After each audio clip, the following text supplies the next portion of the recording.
नमस्कार नमस्कार नमस्कार बच्चों, welcome to the world of knowledge.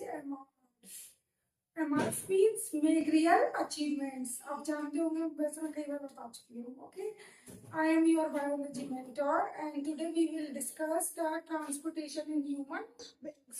So let's together make your achievements real. Okay बच्चों, लेट्स स्टार्ट। बच्चों, जैसा कि आप जानते हो, हमारी बॉडी में कई सारे सेल होते हैं, टिश्यू होते हैं, जिन्हें न्यूट्रिएंट्स की, ऑक्सीजन की लगातार क्या पड़ती है, जरूरत। तो उन तक न्यूट्रिशन और ऑक्सीजन कैसे पहुंचता होगा, सोचो। अब चलो कैसे ना कैसे करके ये कोई जुगाड़ बना ली और पहुंच गया। अब वो जो वेस्ट बनाते हैं, जैसे कि रेस्पिरेशन में आपने पढ़ा है ना, ग्लूकोज के ब्रेकडाउन से CO2 निकलता है और ATP निकलता है। चलो ATP तो हमारे यूज में हो गई, लेकिन जो CO2 बनता है उसे भी तो बाहर भगाना है, क्योंकि वो क्या हमारे बॉडी के लिए टॉक्सिक। तो टिश्यू से कुछ हार्मफुल चीज़ों को बाहर बहाना है और कुछ एडवांटेज वाली चीज़ें, जैसे कि हमारा ऑक्सीजन हो गया और न्यूट्रिशन हो गया, वो सेल और टिश्यू तक लेकर आना है। तो ये सेल तक लेने का काम और सेल से बाहर वेस्टफुल चीज़ों को बाहर ले जाने का काम, ये जो होता है ना, आदान प्रदान सेल के from the cell to the cell, तो इसे हम बोलते हैं transportation in human beings. Transport का मतलब समझ में आएगा ना। जैसे कि ये हमारा क्या हो गया, एक सेल। अब इस सेल को क्या चाहिए, ऑक्सीजन चाहिए और क्या चाहिए, न्यूट्रिशन चाहिए, जो हमने डाइजेशन के द्वारा प्राप्त करे हैं, और साथ में इससे हमें क्या बनाना है, जो इसने CO2 बनाया है वो। तो इसी चीज को क्या बोला जाता है, transportation. Okay, let's start next. और हमारी बॉडी में अब हम बात करेंगे, हमारी बॉडी में ये ट्रांसपोर्टेशन का काम आखिर करता कौन है। तो इसे करने वाला कौन है, हमारा एक क्या सा खूबसूरत सा सिस्टम, जिसे क्या बोलते हैं, ह्यूमन सर्कुलेटरी सिस्टम। ठीक है, ये प्यारा खूबसूरत सा जो हमारा सिस्टम है, ह्यूमन सर्कुलेटरी सिस्टम, ये एक बड़े सिस्टम है, यानी कि ट्रांसपोर्टेशन इन ह्यूमन बीइंग्स के अंदर आता है। देखो, वैसे तो लिम्फेटिक सिस्टम भी एक नाम का सिस्टम होता है, जो इसमें बहुत हेल्प करता है ट्रांसपोर्टेशन में, लेकिन अभी हम फिक्स्ड एकदम इसी पे फोकस करते हैं, जो ब्लड के द्वारा जो बनता है क्या, ह्यूमन सर्कुलेटरी सिस्टम। अब देखिए बच्चों, ये सिस्टम है ना, तो सिस्टम कई सारे ऑर्गन से मिलकर बना होगा। सोचो वो ऑर्गन्स क्या है, मैंने पिछली वीडियो में बताया था आपको। सोचो सोचो, बताओ।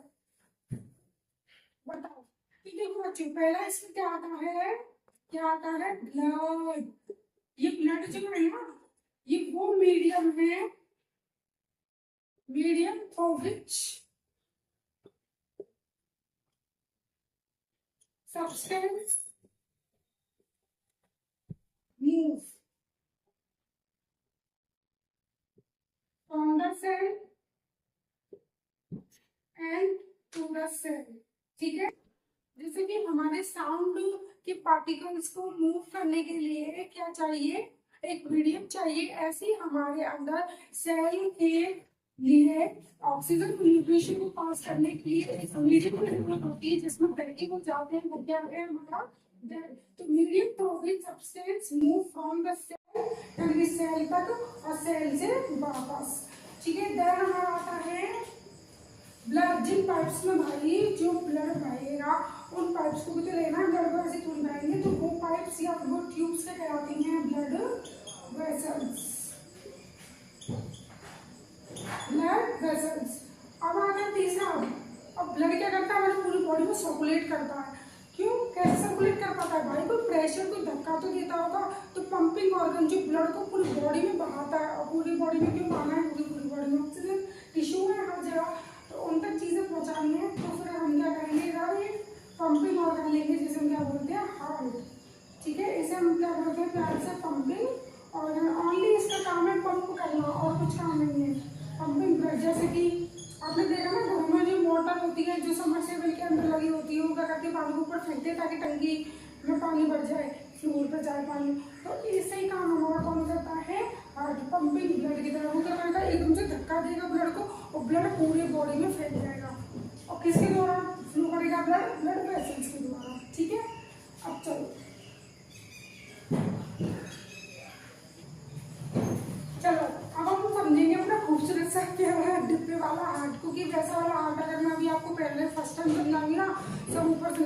और समझ में नहीं आएगी क्या मशीन से बना दिया। वैसे तो आप ऐसे प्यारा सा दिल देखते हो, असल में दिल ऐसे देखने में नहीं होता। अगर मैं बना दूंगी ना तो भूल जाओगे कि ये दिल है या क्या है। इसलिए आपका नॉर्मल दिल वाला हाथ जो आपकी बुक में दे रखा है उससे समझ सकते हैं, ठीक है। चलो लेट्स स्टार्ट।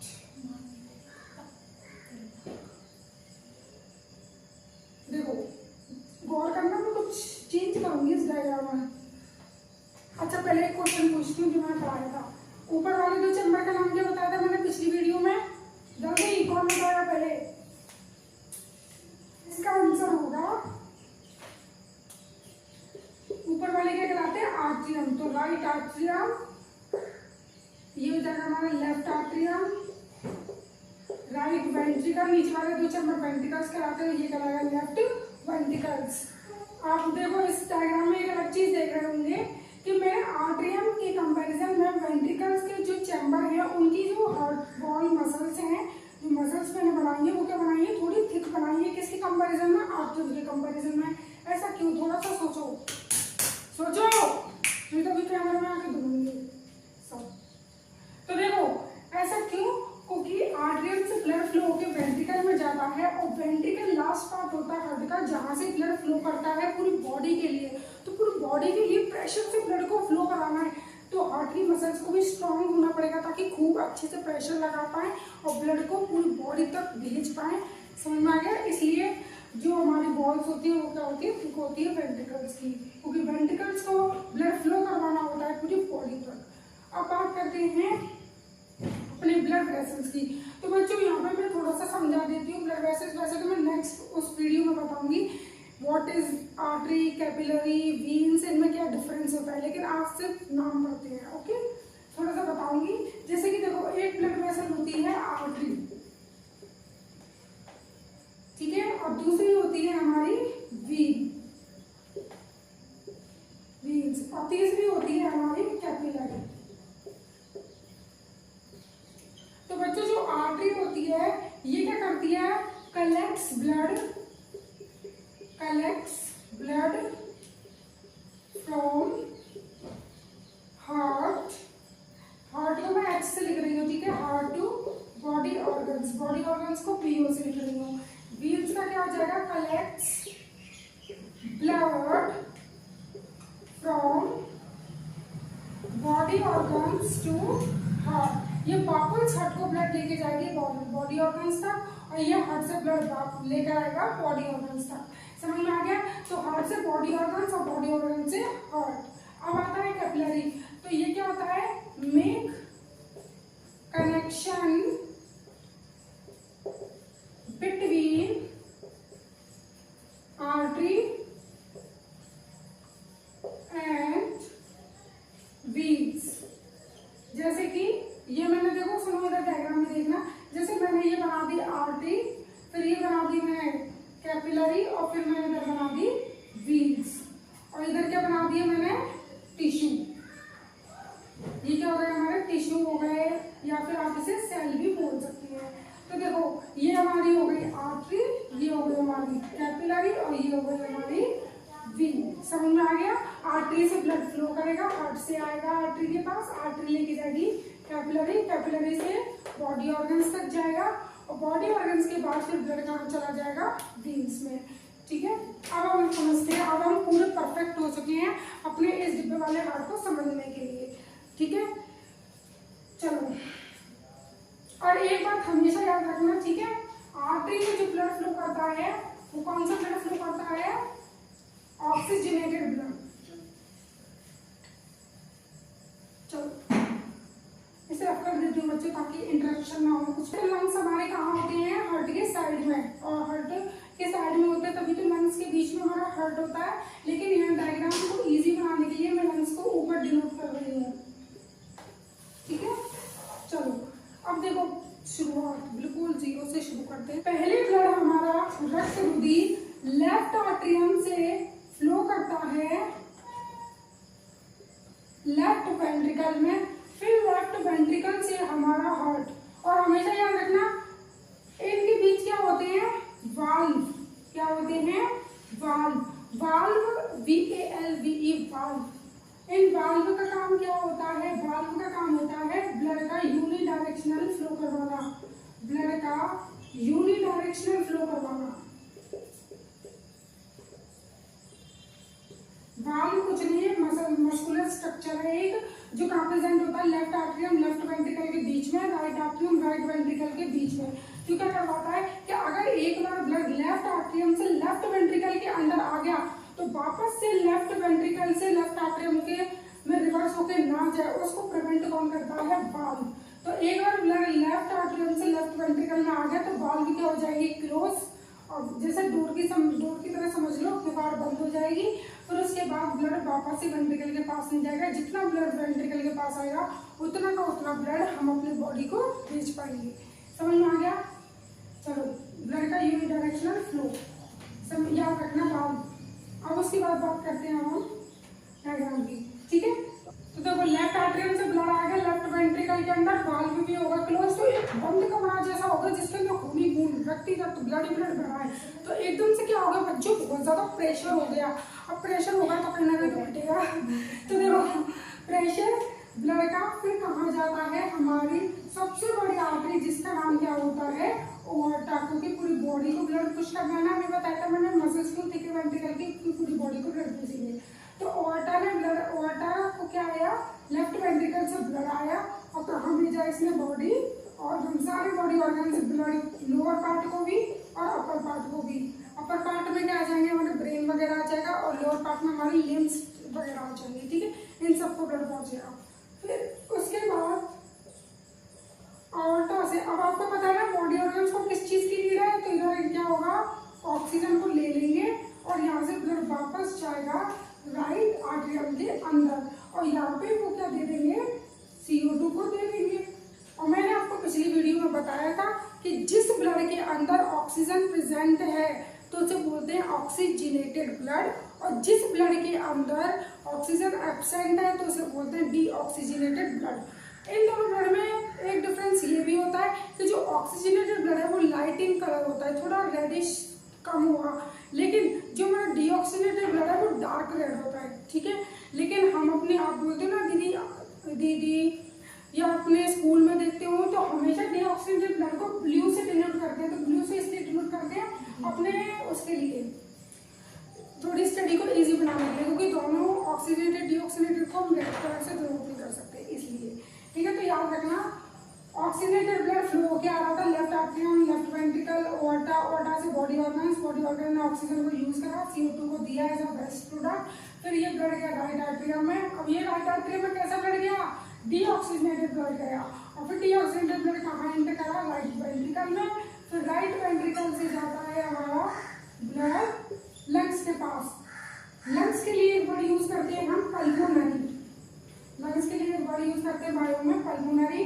और देखो, अभी मैंने बताया था हार्ट से ब्लड लेके जा रहा है ना बॉडी ऑर्गन्स तक, तो ये क्या कहलाएगी, आर्टरी। तो इसका नाम क्या बन जाएगा, पल्मोनरी आर्टरी। पल्मोनरी आर्टरी नाम समझ में आ गया। पल्मोनरी क्यों, क्योंकि लंग्स को, और आर्टरी क्यों, क्योंकि हार्ट से ब्लड कहाँ जा रहा है, एक बॉडी ऑर्गन जो हमारा क्या है, लंग्स। अब लंग्स में क्या होती है, एल्विलाई। क्या होती है मेरे बच्चों, एल्विलाई। अब ये एल्विलाई क्या करती है, ये एल्विलाई देती है ऑक्सीजन, और एल्विलाई के अगल बगल क्या होती है, बहुत सारी ब्लड वेसल्स, कैपिलरी वगैरह, जो क्या करेंगी, ऑक्सीजन को ब्लड में देंगी, और फर्दर हमारा ब्लड कैसा हो जाएगा, डीऑक्सीजनेटेड से ऑक्सीजनेटेड। तो अब समझ में आ रहा है ना क्यों लंग्स के पास हम ब्लड को लेके जाते हैं, only for oxygenation of blood, सिर्फ और सिर्फ ऑक्सीजन दोबारा डल सके ब्लड में, इसके लिए, और कुछ काम नहीं है लंग्स का सर्कुलेशन में। और हार्ट, अब समझ में आ गया ना, तो हार्ट काम नहीं करता कि ऑक्सीजन दे वो ब्लड में, हार्ट का काम सिर्फ यही है, वो प्रेशर देगा, धक्का लगाएगा, पंप करेगा ब्लड को, ओनली पूरी होल बॉडी में। समझ में आया, ऑक्सीजनेशन का काम किसका है, लंग्स का। अब ये ब्लड जाएगा हमारा लंग्स से, ऑक्सीजनेटेड ब्लड जाएगा लेफ्ट आर्टरियम में, और किसके द्वारा, लंग्स से निकल रही है ना, तो क्या कहलाएगी, पल्मोनरी। और वापस हार्ट को जा रही है तो वापस वी से वापस वी से वी, तो क्या कहलाएगी, पल्मोनरी वीन्स। समझ में आ गया। अब चलो एक चीज और समझाती हूँ आपको, कुछ एक्सेप्शन दिखेगा आपको। मम्मी ने भी क्या बोला था, आर्टरी में हमेशा कैसा ब्लड फ्लो करेगा, ऑक्सीजनेटेड, और वीन में कैसा ब्लड फ्लो करेगा, डीऑक्सीजनेटेड। अभी यहाँ पे मुझे वो आर्टरी वो वीन बता दो जो इसका उल्टा कर रही है, यानी कि एक्सेप्शन। एक्सेप्शन है। तो देखो पल्मोनरी आर्टरी कहने में ये क्या है, आर्टरी, लेकिन फिर भी इसके अंदर कैसा ब्लड फ्लो हो रहा है, डीऑक्सीजनेटेड ब्लड, डीऑक्सीजनेटेड ब्लड। तो ये क्या हो गया, एक्सेप्शन हो गया, ठीक है, because all artery carry oxygenated blood. लेकिन इसी का एक एक्सेप्शन कौन होता है, हमारी पल्मोनरी आर्टरी, जो कैरी करती है डीऑक्सीजनेटेड ब्लड को। समझ में आ गया, इसका नाम लिख देती हूँ मैं यहाँ पे, ये ना सबसे बड़ी मेजर वीन है ये, वीना कावा, जो पूरी बॉडी से ब्लड को वापस लेकर आएगी। और सबसे बड़ी आर्टरी कौन है, ओर्टा, नाम याद रखना, सबसे बड़ी largest artery aorta, largest vein vena cava, और ये हमारी रहेगी पल्मोनरी आर्टरी। और पल्मोनरी वीन किसका है, all veins carry deoxygenated blood. लेकिन इसका एक्सेप्शन कौन है, इसका एक्सेप्शन है हमारी पल्मोनरी वीन्स, जिसके अंदर कौन सा ब्लड फ्लो करता है, ऑक्सीजनेटेड ब्लड। बच्चों बोर्ड्स में ये क्वेश्चन पूछा जाता है, इसलिए मैं बता रही हूँ oxygenated blood.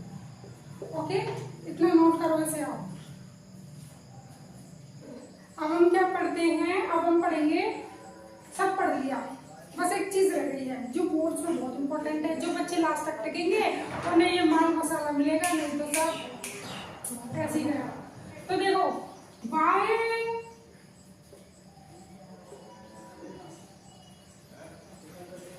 Called double circulation, हम डबल सर्कुलेशन क्यों बोलते हैं कि ह्यूमंस में, बर्ड्स में, मैमल्स में, हम सब में क्या होता है, डबल सर्कुलेशन। तो इस डबल यानी कि दो बार, ट्वाइस बार, और सर्कुलेशन मतलब सर्कुलेट हुआ। तो देखो आप देख रहे होंगे कि हमारे इस हार्ट के डायग्राम को देखो, तो हार्ट से ब्लड दो बार गुजर के गया है। कैसे, एक बार तो हार्ट से ब्लड गया बॉडी ऑर्गन्स के लिए, फिर दूसरी बार हार्ट से ब्लड जा रहा है, देखो जा रहा है ना, इसे करके हार्ट से ब्लड, और यहाँ पे हार्ट से इधर आ रहा है। तो हार्ट से एक बार आया बॉडी ऑर्गन्स के पास, और हार्ट से एक बार आया लंग्स के पास।